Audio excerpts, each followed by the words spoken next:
মৰমৰ ছাত্ৰ-ছাত্ৰীসকল, তোমালোকক পুনৰবাৰ বুক কণ্টেইনলৈ স্বাগতম জনাইছোঁ। আজি আমি পঢ়িম তৃতীয় শ্ৰেণীৰ আমাৰ চৌপাশৰ পৰিৱেশ কিতাপখনৰ প্ৰথমটো পাঠ। তোমালোকৰ আগৰ কিতাপখনৰ পাঠসমূহৰ কিছু সালসলনি কৰি এই কিতাপখনত কিছু নতুন সংযোগ কৰা হৈছে। এই কিতাপখনৰ প্ৰথম পাঠটোৰ নাম হৈছে আমাৰ পৰিয়াল। আজি আমি এই আমাৰ পৰিয়াল পাঠটোত থকা প্ৰশ্নসমূহ আলোচনা কৰিম। ১ নম্বৰ প্ৰশ্নটো দিছে চমু উত্তৰ দিয়া। ক পৰিয়াল কাক বোলে? ইয়াৰ উত্তৰ হ'ব মা দেউতা, বাই ভনী আদি সকলোৱে একেলগে মিলাপ্ৰীতিৰে থকা একোখন ঘৰেই হৈছে একোটা পৰিয়াল। খ প্ৰশ্নটো দিছে একক পৰিয়ালত কোন কোন সদস্য থাকে? ইয়াৰ উত্তৰ হ'ব মাক দেউতাক আৰু তেওঁলোকৰ ল'ৰা-ছোৱালী থাকে। গটো দিছে যৌথ পৰিয়ালত কোন কোন সদস্য থাকে? ইয়াৰ উত্তৰ হ'ব ককাক আইতাক, বৰদেউতাক বৰমাক, খুৰাক খুৰীয়েক, মাক দেউতাক আৰু তেওঁলোকৰ ল'ৰা-ছোৱালী থাকে। তোমালোকৰ বাৰু যৌথ পৰিয়াল নে একক পৰিয়াল? তোমালোকে ক'বাচোন দেই। এতিয়া আহোঁ ২ নম্বৰ প্ৰশ্নলৈ।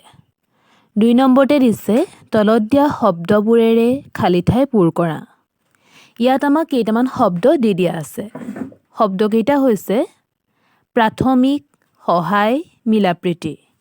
এই তিনিটা শব্দৰে আমি খালী ঠাইকেইটা পূৰ কৰিব লাগে।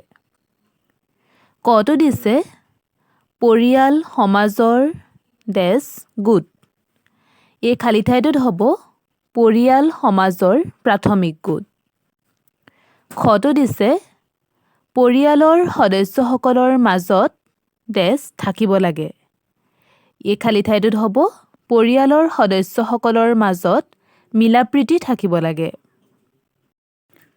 গটো দিছে পৰিয়ালৰ সদস্যসকলে ইজনে সিজনক কৰিব লাগে। ইয়াৰ উত্তৰটো হ'ব পৰিয়ালৰ সদস্যসকলে ইজনে সিজনক সহায় কৰিব লাগে। এইদৰে আমি খালী ঠাইসমূহ পূৰ কৰিব লাগিব। তোমালোকে মই কৰি দিয়াৰ পৰা চাই ল'বা। এতিয়া আহোঁ পিছৰ প্ৰশ্নসমূহলৈ। ৩ নম্বৰ প্ৰশ্নটো দিছে পৰিয়ালৰ সদস্যসকলে এজনে আনজনৰ আদৰ যতন কেনেদৰে লয় লিখা। ইয়াৰ উত্তৰ হ'ব ঘৰখনৰ সকলোৱে ইজনে সিজনক ভাল পায়, মৰম কৰে, বিভিন্ন কাম-কাজত সহায় কৰে, বেমাৰ আজাৰ হ'লে চোৱা চিতা কৰে আদি। এইদৰে আচলতে আমি পৰিয়ালৰ সদস্যসকলে ইজনে আনজনৰ আদৰ যতন লওঁ, নহয়নে বাৰু? ৪ নম্বৰটো আছে সম্পৰ্কটো এটা শব্দত লিখা। কটো দিছে মাকৰ ভায়েক। মাকৰ ভায়েক হ'লে হয় মামা। খটো দিছে দেউতাৰ ককায়েক। দেউতাৰ ককায়েকক কোৱা হয় বৰদেউতা। গটো দিছে খুৰাৰ ল'ৰা। খুৰাৰ ল'ৰা হ'লে হ'ব ভায়েক বা ককায়েক। ঘটো আছে মাহীৰ ছোৱালী। মাহীৰ ছোৱালী হ'লে হ'ব বায়েক বা ভনীয়েক।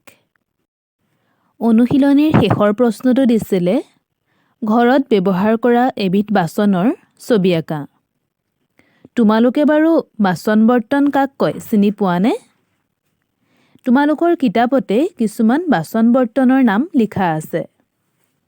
সেইসমূহ হৈছে কাঁহী, বাতি, কেৰাহী, কলহ, বানকাঁহী, বানবাতি, ঘটি, কেটলি। এইসমূহৰ ভিতৰতে তোমালোকে যিকোনো এটা ছবি আঁকিবলৈ চেষ্টা কৰিবাচোন দেই। ইয়াৰ উপৰিও আমি ঘৰত ব্যৱহাৰ কৰা আৰু বহুতো বাচন আছে। তোমালোকে সেইসমূহৰ নামো লিখি পেলাবা। আজিলৈ ইয়াতে সামৰিছোঁ দেই। ধন্যবাদ।